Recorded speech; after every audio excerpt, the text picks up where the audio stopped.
Christelle Lissy de la chaîne Académie de la Nouvelle Conscience, en direct de la nature et l'après-escalade qui n'a pas duré très longtemps finalement. Il est en train de pleuvoir. Je sais pas si on voit quelque chose, je crois pas. Bon. Alors, je vais vous partager ma conscience, mes expériences sur qu'est-ce que la prédation et préserver ses énergies. En tout cas, moi, comment je perçois ça et comment je fais. Ça me rappelle quand j'étais jeune, vers 30-35 ans, j'avais des jeux de cartes et que j'avais pas encore confiance en ma guidance. Et il y avait un être qui était avec qui j'avais beaucoup de mal, qui était à la maison et avec qui j'ai toujours eu beaucoup de mal. Enfin, j'avais vraiment, ça se passait, j'étais pas à l'aise du tout. Je sentais que tout était, tout mon corps, toutes mes vibrations, tout mon être était en mode pas des rétros, Satanas. Et mais bon, voilà, je vivais avec quelqu'un qui était ok avec cette personne. Moi, j'étais pas ok, mais bon, j'accueillais, je me tenais à distance. C'était un mode. Et en fait, j'avais tiré des cartes. Parce qu'à l'époque, je tirais des cartes. Donc 30, 33, 35 ans, je sais plus. Et les cartes que je tirais disaient préserve tes énergies. Je sais pas, qu'est-ce que ça veut dire, ça? Qu'est-ce que ça veut dire préserver ses énergies? Et je sentais que la personne. Oula, je vais m'abriter. Je sentais que la personne avec laquelle j'étais en mode. J'étais pas tout à fait en accord. Eh bien, en effet, je sentais qu'il fallait que je me préserve, mais bon, je savais pas. Toutes les pratiques de préservation ne fonctionnaient pas. Ça fonctionnait jamais. Pour cause, parce que je suis une transformatrice et donc j'ai d'autres mécanismes, ceux que j'explique maintenant dans mes bouquins, dans mes enseignements, etc., qui s'appellent transformer. Mais il y a quand même des notions de se préserver qui existent dans mon quotidien, donc je transforme et je me préserve. Alors, c'était rigolo parce que, voilà, il y a... Donc tout cela parce qu'effectivement, il y a de la prédation qui existe partout, à chaque instant. Et cette prédation, en fait, elle est inconsciente, bien évidemment. Tous les gens qui sont dans la prédation, ils n'ont pas conscience. Ça vient de différentes choses. Ça vient des mécanismes inconscients, des blessures en soi, des mémoires diverses et variées, des origines patriarcales qui fragmentent dans l'ADN et qui fait qu'on est très souvent, ces personnes-là sont encore beaucoup dans l'astral, mais quasiment tout le monde sur la planète est dans l'astral. Voilà. Et en fait, quand on est dans ces zones-là d'astral, l'astral, ça veut dire que on est aussi guidé par des choses extérieures, mais inconsciemment guidé par des mémoires ou des influences diverses et variées. Et la plupart du temps, ces influences diverses et variées qui nous habitent sont des entités. En fait, on est habité de plein de choses, sauf nous, sauf notre lumière, notre propre lumière. Et en fait, les choses qui sont dans la prédation entre guillemets, bien sûr, hein, c'est pas un jugement, c'est ce que c'est, hein, voilà, comme je vais décrire un pommier d'un poirier et puis différencier les deux, quels sont les mécanismes de chacun. Eh bien, souvent, ce sont les entités qui habitent les individus à leur insu ou en conscience, que souvent, les gens qui sont dans le patriarcat, qui sont par exemple des guérisseurs, là, il s'agissait d'un guérisseur dans la matière, mais qui était, voilà, il dormait pas la nuit, il était toujours entouré de plein d'entités, il comprenait pas tout, il voyait plein de symboles, bref. Et alors, moi, j'étais pas du tout en accord avec ça, et pour cause, je viens d'une autre planète.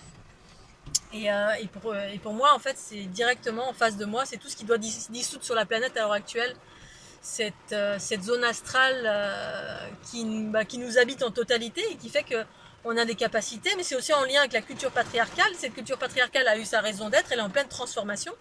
Mais voilà, tant qu'on n'est pas dans la transformation et le retour de la conscience en soi qui vient guider nos pensées, paroles et actions en totalité, c'est-à-dire la source originelle en soi, eh bien on est guidé par autre chose. Et la plupart du temps, ce sont des entités via plein de processus, les mémoires, les conditionnements, les expériences qu'on a faites diverses et variées, l'ADN originel, nos provenances d'ADN, comment on a été créé. Et donc la plupart du temps, ces êtres sont remplis d'entités. C'est les entités qui sont prédatrices parce qu'elles cherchent de l'énergie, elles habitent des êtres humains.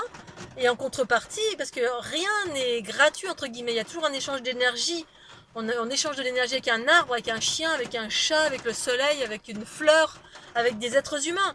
Et comme on est dans un monde duel qui est composé d'ombre et de lumière, eh bien les énergies échangées, c'est lumière et obscurité. On cherche de la lumière qui est une espèce de carburant, et donc les entités qui habitent ces individus sont prédatrices. Elles cherchent de la lumière pour évoluer, pour aller vers ou pour tout simplement se nourrir, c'est tout. Et la plupart des êtres n'en ont pas conscience. Et donc, dans ce contexte-là, ça me disait préserve tes énergies. Et ma façon de me préserver aujourd'hui, moi, c'est tout simplement éviter d'aller dans des environnements où il y a plein d'entités, où c'est en basse fréquence, seulement si j'ai des équilibrages à faire, seulement si je suis très haute en fréquence. Mais voilà, c'est pour ça que j'évite d'être dans des groupements, dans des concerts, dans des choses comme ça, parce qu'il y a plein de basses fréquences. Les basses fréquences, c'est les bobos des gens, c'est les entités qui habitent les gens, c'est tout ça. Et ça pompe de l'énergie, tout simplement, parce que on est dans ce cycle patriarcal qui est en train de se terminer et qui fonctionne de cette façon pour le moment. Donc me préserver moi, c'est pas juger, c'est pas dire à quelqu'un t'es méchant, sauve-toi, t'es pas bien, t'es pas une belle personne. C'est pas ça du tout, c'est juste je passe mon chemin. C'est comme ça que je me préserve. Quand quelque chose là, j'observe avec la conscience, quelque chose qui me... Avec ma conscience, je peux observer, voilà, dès le début, je rencontre quelqu'un et je peux avoir un scan tout de suite de ce qu'est la personne, comment elle vibre, par quoi elle est habitée, quels sont ses bobos. Je le sais très rapidement. Eh bien, voilà, je vais échanger un petit peu et puis hop, vite, je vais aller sur la droite ou la gauche. En tout cas, m'éloigner de cette personne ou de ces personnes ou des groupements de personnes parce que j'ai pas envie d'absorber, j'ai pas envie... parce que maintenant, j'absorbe. La plupart du temps, quand on sait pas comment on fonctionne en qualité d'empathe, eh bien, on va absorber, c'est-à-dire ça va nous sauter dessus et puis on est dans la prédation. On va aller voir un marabout qui va nous enlever l'entité alors qu'en fait, cette entité, elle peut venir en soi, justement, quand on a les trous noirs qui s'activent. C'est vraiment un processus de boum, ça attire, et puis je transforme, je recycle une entité. Pour moi, c'est une énergie, une fréquence qui a besoin d'être recyclée, c'est tout. Mais si on recycle pas, effectivement, ça peut pomper de l'énergie, ça nous s'accroche à nous, ça peut nous faire comme on va fusionner avec, eh bien, on peut prendre tous les comportements de cette entité, c'est-à-dire être habité par, et être cela plutôt que d'être nous-mêmes. Nous-mêmes, c'est quand la conscience de Christelle Lissy habite le corps de Christelle Lissy. Et quand je ne suis pas moi-même, eh bien, c'est une entité lambda que j'ai contractée via quelqu'un, via un groupement, via n'importe quoi, n'importe quel endroit, qui va rentrer dans mon corps. Et si je ne transforme pas, eh bien, ça va se mettre à parler via ma gorge, ça va se mettre à réagir via mes comportements, je vais me mettre à trébucher partout, je vais me mettre à avoir des impatiences.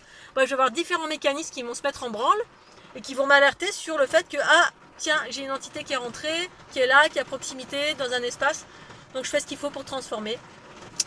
Quand c'est en moi, sinon autant que possible je suis dans des lieux en haute fréquence, et c'est la raison pour laquelle je côtoie pas grand monde, voire personne, via Facebook, les réseaux sociaux, etc., tout, pas de problème.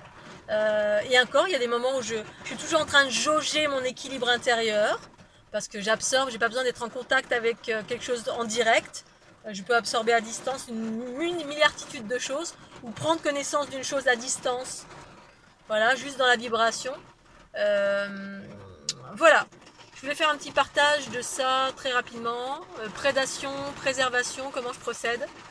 C'est pas un bouclier que je mets autour de moi, c'est juste que je prends ce chemin-là qui est plus harmonieux plutôt que celui-ci où là je vois, avec la conscience, je vois très clairement tout ce qui peut potentiellement me plomber. Et en cela, je n'émets aucun jugement. C'est ce que c'est. C'est une conscience de... voilà, si on voit ici un paradis qui est tout beau, tout pur, je vais plutôt aller là. Et en cela, je vais préserver mes énergies, donc rester haute en fréquence, parce que c'est ma nature, c'est la nature de la conscience qui est en moi d'être en haute fréquence, en joie, en fluidité. Et puis sur ce chemin-là, voilà, ça peut potentiellement faire autre chose, parce que sur ce chemin, il y a plein de choses...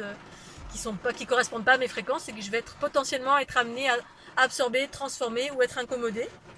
Mais voilà, c'est aussi simple que ça. Bon, j'ai un petit peu faim maintenant, je vais bouger, il doit être 18h30 ou 19h. J'ai pu faire quand même un petit peu d'escalade malgré le déluge là maintenant. Mais en même temps, il fait chaud, donc c'est super agréable. Je vous fais des gros bisous Scooby-Doo et puis à très bientôt. Bisous. Pensez un petit pouce bleu.